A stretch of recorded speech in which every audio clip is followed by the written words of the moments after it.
नमस्कार दोस्तों, स्वागत है आपका एडुसन चैनल पर। आज हम बात करने जा रहे हैं नेशनलिज्म इन इंडिया के एक बेहद महत्वपूर्ण हिस्से की, द आइडिया ऑफ सत्याग्रह। एक ऐसी सोच जिसने भारत की आजादी की लड़ाई को एक नई दिशा दी, जहां अन्याय के खिलाफ लड़ाई तलवार से नहीं, सत्य और अहिंसा से लड़ी गई। तो वीडियो में बढ़ते हैं आगे, कैसे महात्मा गांधी ने सत्याग्रह के जरिए एक पूरे राष्ट्र को एकजुट किया, क्योंकि इतिहास सिर्फ पढ़ने की चीज नहीं, समझने की जरूरत है। 1915 का वर्ष भारतीय इतिहास के लिए बेहद महत्वपूर्ण था। इसी वर्ष दक्षिण अफ्रीका में रंग भेद के खिलाफ सफल संघर्ष करने वाले मोहनदास करमचंद गांधी भारत लौटे। परंतु गांधी जी दक्षिण अफ्रीका से खाली हाथ नहीं लौटे थे। उन्होंने अपने साथ लाया था एक अमोघ अस्त्र। क्या आप बता सकते हैं वो अमोघ अस्त्र क्या था? आप अपना जवाब कमेंट बॉक्स में जरूर लिखिए। वो अमोघ अस्त्र था सत्याग्रह और अहिंसा का, क्योंकि गांधी जी का मानना था कि सच्चाई और नैतिक शक्ति के बल पर किसी भी अन्याय का सामना किया जा सकता है। उनके अनुसार यदि हम स्वयं अन्याय न करें और किसी भी परिस्थिति में हिंसा का सहारा न लें, तो अंततः सत्य की विजय निश्चित है। फिलॉसफी ऑफ सत्याग्रह। सत्याग्रह शब्द दो शब्दों से मिलकर बना है, सत्य और आग्रह, अर्थात सत्य के प्रति दृढ़ आग्रह। गांधी जी के अनुसार यह आंदोलन विरोधी को पराजित करने का नहीं, बल्कि उसे सत्य का बोध कराने का This माध्यम sign था। represents a divide we must bridge with understanding and unity.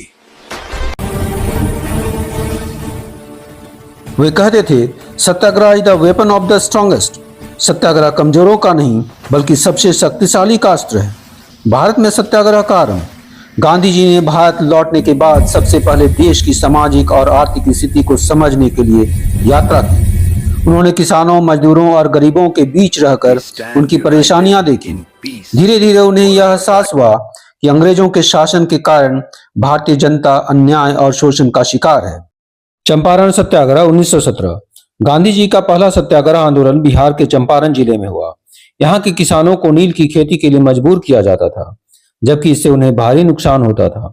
Gandhi ji ने स्थानीय नेताओं जैसे राजकुमार शुक्ल के अनुरोध पर इस मामले में हस्तक्षेप किया। उन्होंने किसानों के समर्थन में अहिंसक आंदोलन चलाया।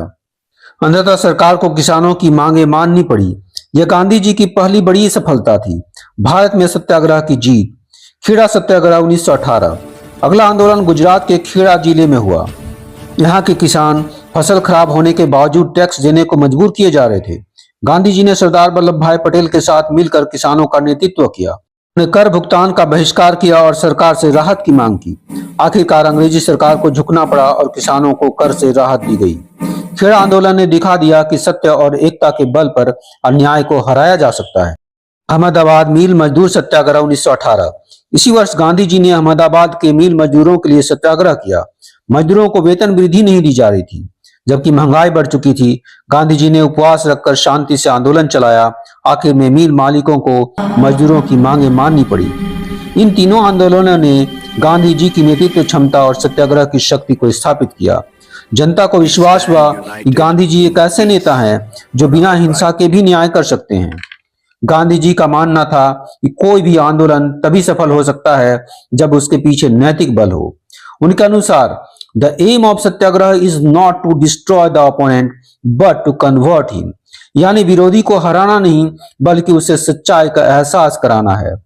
सत्याग्रह की मुख्य विशेषताएं थी अहिंसा, सत्य, धैर्य और आत्मबल, नैतिक जागरण। अंतर्राष्ट्रीय प्रभाव।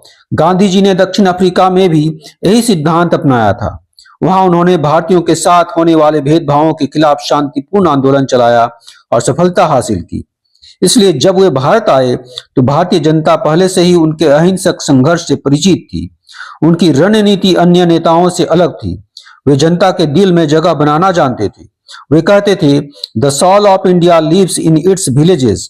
इसलिए उन्होंने किसानों, मजदूरों और छोटे व्यापारियों को आंदोलन का हिस्सा बनाया। प्रथम विश्व युद्ध के बाद की स्थिति। 1919 तक देश की आर्थिक और सामाजिक स्थिति बहुत खराब हो चुकी थी। ब्रिटिश सरकार ने युद्ध के समय भारतीयों से सहायता ली थी, पैसे, सैनिक और संसाधन। लेकिन युद्ध के समाप्त होने के बाद भी जनता को कोई राहत नहीं मिली।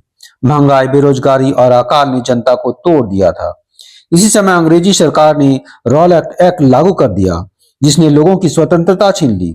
गांधी जी को लगा कि यह भारतीय जनता की परीक्षा का समय है। उन्होंने देश भर में रॉलेट सत्याग्रह का आह्वान किया, यानी पहला देशव्यापी सत्याग्रह। सत्याग्रह की विरासत। सत्याग्रह की विरासत। सत्याग्रह केवल एक आंदोलन नहीं था, बल्कि एक विचारधारा थी जिसने समाज को बदल दिया। इससे 3 बड़े परिवर्तन हुए। पहला, राजनीतिक चेतना का विकास हुआ, जिससे आम जनता राजनीति में भाग लेना शुरू किया।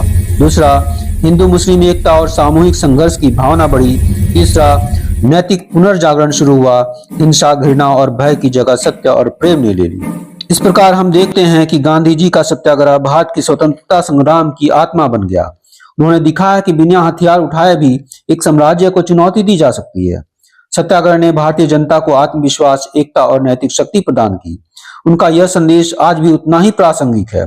B the change you wish to see in the world. जैसा परिवर्तन आप देखना चाहते हैं वैसा खुद बनिए।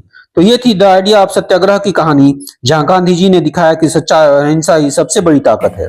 लेकिन ये तो बस शुरुआत थी, क्योंकि आगे आने वाला रॉलेट एक्ट बना भारतीय स्वतंत्रता संग्राम का एक अहम मोड़। इसलिए इसका अगला भाग रॉलेट एक्ट, भारतीय स्वाधीनता संग्राम का एक अहम हिस्सा जरूर देखिए, क्योंकि देखे बिना आपका ये चैप्टर अधूरा ही रह जाएगा। और हाँ, वीडियो अच्छी लगी हो तो इसे लाइक, शेयर, कमेंट और सब्सक्राइब कर दीजिए। साथ ही बेल के आइकन को प्रेस कर दें ताकि आने वाले वीडियोस का नोटिफिकेशन आप तक सबसे पहले पहुंचे, क्योंकि इतिहास सिर्फ पढ़ने की चीज नहीं, समझने की जरूरत है। धन्यवाद।